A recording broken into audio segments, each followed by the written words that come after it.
कतनो करै छी माना बजबै छै खाली फरमाइश के गाना बजबै छै खाली फरमाइश के गाना मानै नै छै कतनो करै छी माना बजबै छै खाली फरमाइश के गाना कमर हिला के नाचै छै छौरी कोन कोन रुकै नै धैर्य धरे छै कमर हिला के नाचै छै छौरी कोन कोन रुकै नै धैर्य धरे छै नाच नै दै छै तैयार रे करै छै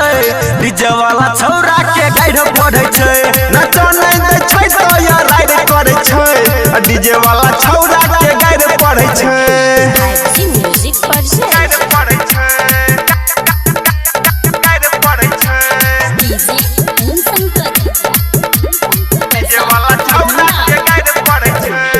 डीजे के बीट पछौरी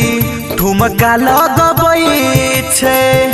देख के छौरा सब ताली बजबै छै डीजे के बेस पछौरी कमर हिलबै छै देख के छौरा सब ताली बजबै छै छौरा के देह में सैट के छौरी देखी न कोना के मार करे छै नाच नै दै छै तैयार रे करे छै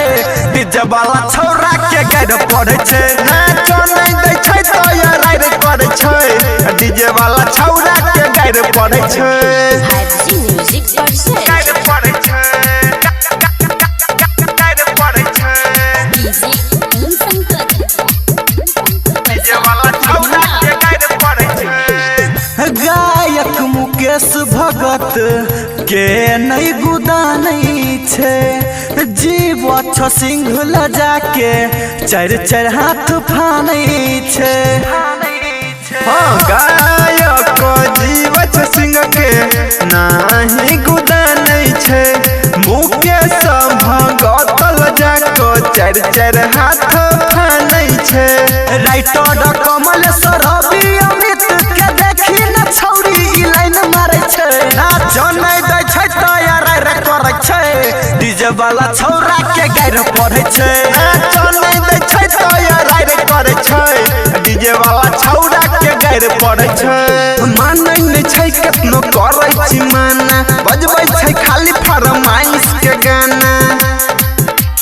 कमर हिला के नाचै छै छौरी कोन कोन रुकै नै धैर्य धरे छै नाच नै दै छै तैयार रे करै छै डीजे वाला छौरा के गाइड पढ़ै छै नाच नै दै छै तैयार रे करै छै डीजे वाला